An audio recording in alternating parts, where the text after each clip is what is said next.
Hi everybody, Bob with Knives Town here. Today we're going to take a look at a cold steel knife. This is the Cold Steel Ti-Lite 6-inch model in aluminum. And I chose to look at this knife because there haven't been that many reviews on the 6-inch aluminum model. There's certainly a lot of information out there about the Zytel model, which is the more popular because it's cheaper. But there's not that many out there about the aluminum model, so I thought it'd be a good one to do. It comes shipped in bubble wrap. And you know, I did do a review on the Zytel model, the 6-inch Zytel, and now that I'm looking at the aluminum model, I've got to tell you, even though it is more expensive, if you've got the means or if you've got the patience to continue saving a little bit longer, I would recommend that you opt for the aluminum model. It's just a different experience. It really is worth the additional money. It's in my opinion, this is a significantly better knife. But as far as dimensions or technical specs and that kind of thing, it's really the same as the Zytel model, and it does open in the same way. Just like that, it opens just beautifully. I mean, that's really amazing to see a blade with a 6-inch blade, a knife with that kind of a blade that can open like that with that kind of ease. That is certainly unique. I don't know of another knife anything like it. But there it is, and the specs on that is again a 6-inch blade that's made of AUS 8A.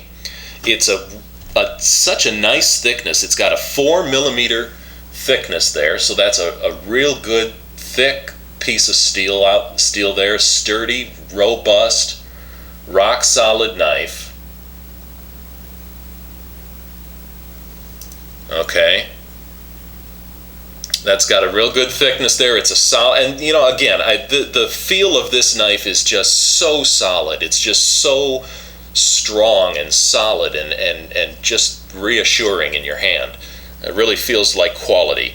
The handle is made of 70-75 aluminum, and that does have an electric discharge plating on it, which gives it this almost a gunmetal type of a look, but it's darker.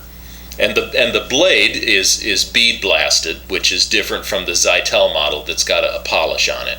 And one thing I notice between the two, now that I'm looking at this one versus the Zytel model with the polished blade, even though the blades are the steel, I mean, it's the exact same dimensions and everything, this blade, it looks like it's smaller because when you put it next to the polished blade, that polish really pops at the eye, and it makes it look like a bigger blade. But this is exactly the same dimensions and thickness as the polished blade, and so it just has a more subdued look. I mean, it's not just such flash in your face, and I suppose I prefer that just personally.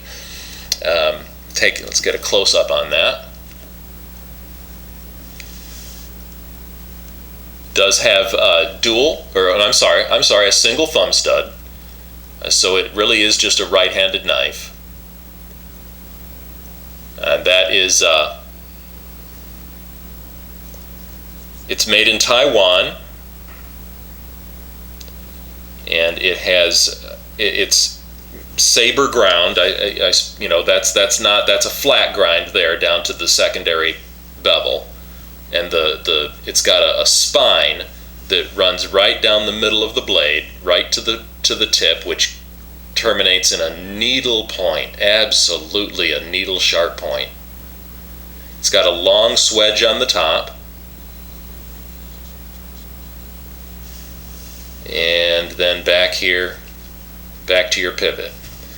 There's a number of features on this knife which are worth mentioning. It does have a speed opener mechanism on it, and that's been well discussed in the past. But just to review that, when drawing this out of your pocket, there's these keons here, and they're ridged, if you can see that, there is ridging on there, so that grabs the fabric on your pocket as you're drawing the knife, and it snaps the blade open as you draw it. So you draw and open the knife in one motion, which is handy. The handle feels really nice.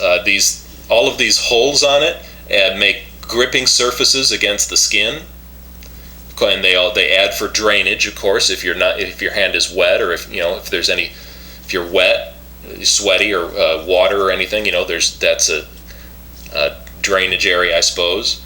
And it has dual liners in there with a spacer in the back. It is not an open knife, and I think that spacer in the back just adds to the super solid feel of this knife. Really intimidating knife, I suppose. If when you open that thing up, that's a big knife. Now the lock on this knife is a liner lock, but it's got an additional feature of having a little fold over here, and get that. There you go. It's got a fold over here, so that's nice, because that helps you. It gives you a little bit more to move over to get, and then also it assists in the power and the strength of the lock, because when that lock engages like that, you've got the vertical, the vertical up and down engaging against the bottom of the blade, but then you also have a little bit of a length horizontal this way because of the fold over. So there's more surface area of that lock piece engaging against the bottom end of the blade, and that's going to make it stronger. This lock is rated to support 130 pounds without failing. It's got a cutout there for the thumb stud. It's got a pocket clip, which is reversible, it's removable, but not reversible. It is removable, and there you can see, and I would say that's a low rider given the length of this knife. That's about as much as it'll appear out of your pocket. It's a short, stout clip, so that's really going to hold it tight in the pocket. The knife has a palm swell there, and then it narrows toward the back. It has an offset pivot, and that's nice, because that's what allows this blade, a blade of this size, to be flipped open so easily.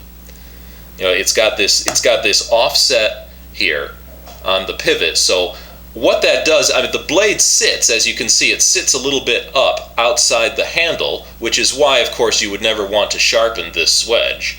But it sits up outside the handle, but that offset there means that you've got better leverage when flipping it. That's how you're able to just get that out so easily like that. The aluminum handle and the weight of the knife, which is 9 ounces, I don't know if I said that already, it's a 9-ounce knife. It does allow the knife in the closed position to serve as a kubaton, if you are practiced in that manner. You can certainly, could be an impact weapon in that sense. On either end, I suppose this end would, with that key on there and the steel, that would be worse. But this could be an impact weapon, or if you need to open the knife, you've got it open really easy like that. Now, some people have mentioned that because of this long handle, it's got a long blade, which of course necessarily means a long handle, and therefore the point that's been made is that you can choke back on the handle for additional reach. And I suppose, if you're using the knife as a tool in some way, that's true. You could certainly do that. That would be handy. But if, admittedly, this knife, I think we all agree that It's made for it's a defensive tool. It's a more of a fighting knife. It's designed by Phil Bogazuski, and his aim was to imitate the look of the 50s Switchblade, which I think certainly he has achieved. So it is more of that type of a fighting knife, and if that's the situation, then I don't personally recommend the choke back. Some people have said, look, that gives you extra reach, but really though, that puts you in danger, because if you're holding it like that, then someone could grab the knife there like that, and now you're wrestling for control of the knife, or at the very least your knife has been immobilized. So I don't recommend that hold if it's a confrontation. I recommend just leaving nothing but the blade to grab onto, and then that's a simple matter of just drawing the knife back, and that'll put a quick end to that. But it's got plenty of handle there. It is absolutely rock solid. It's got a super strong lock. Comes out super easy. And that the aluminum really makes a difference. It really makes for a different experience than the Zytel. So I do recommend this one over the Zytel if you can. Not that the Zytel is a bad choice. It's an excellent knife too. It's just that this one is, I think, that much better. All right. Well, that's the Cold Steel Ti-Lite 6-inch in aluminum. Thanks for watching. I'll see you again.